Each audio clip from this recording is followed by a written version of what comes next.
حضرت آدم علیہ السلام کا قد مبارک۔ امام احمد سعید بن مسیب اور حضرت ابو ہریرہ رضی اللہ تعالیٰ عنہ سے روایت کرتے ہیں کہ حضور نبی کریم صلی اللہ تعالیٰ علیہ وسلم نے فرمایا، حضرت آدم علیہ السلام کی بدن کی لمبائی 60 گز اور جسم کی چوڑائی 7 گز تھی۔ اس حدیث کی روایت میں امام احمد حکیم ہیں۔ حافظ دار قطنی نے کہا ہے کہ عمر بن قاسم کے مطابق ابو فروہ بن یزید سنان دہاوی نے کی ہے، انہوں نے بھی زید بن انیسہ سے روایت کیا ہے، کہتے ہیں کہ ان دونوں کا قول امام مالک رحمۃ اللہ علیہ کی بہت سے زیادہ ہے۔ تمام احادیث اس بات پر دلالت کرتی ہے کہ اللہ تعالیٰ نے حضرت آدم علیہ السلام کے بیچ سے ان کی اولاد کو نکالا۔ اس طرح کے زمین سے بیچ ہوتا ہے اور انہوں نے وہ قسموں میں تقسیم کیا، ایک دائیں ہاتھ والے دوسرے بائیں ہاتھ والوں، اور دائیں ہاتھ والوں کو متعلق فرمایا کہ یہ کوئی غرض نہیں، اور بائیں ہاتھ والوں سے متعلق فرمایا کہ یہ دوزخی ہے اور ان سے مجھے کوئی سروکار نہیں رہا ان کو گواہ اور ان سے اقرار وحدانیت کرانا۔ یہ کسی کے ساتھ شدہ حدیث میں نہیں۔ اس میں رارا کی آیت کی تفصیل اس مفہوم پر محمول کرنے میں اختلاف ہے، جیسا کہ ہم نے وہاں تفصیل ابن کثیر میں بیان کر دیا ہے، اور ہم نے اس آیت کے ضمن میں تمام احادیث و آثار اور متون کے الفاظ سمیت ذکر کر دیے ہیں۔ اگر کسی کو تحریر میں لانے کا شوق ہو تو وہ مراجعت کر لے۔ اللہ عالم۔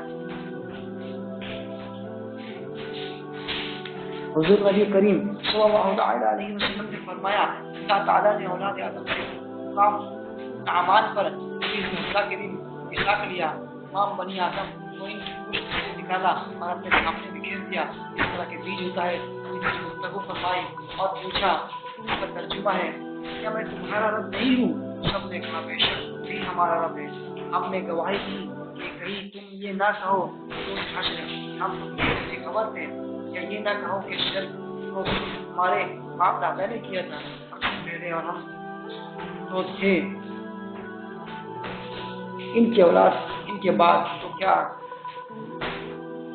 تو ہمیں ہلاک کرتا ہے اس شرک کی وجہ سے جو کیا تھا باطل پرستوں نے۔ اس کی صورت بہت اچھی اور قوی ہے اور اس شک پر پوری اترتی ہے۔ اس کو نسائی ابن جریر اور حاکم نے مستدرک میں حسین بن محمد مروزی کی روایت کیا ہے۔ حاکم نے کہا ہے کہ حدیث صحیح الاسناد ہے۔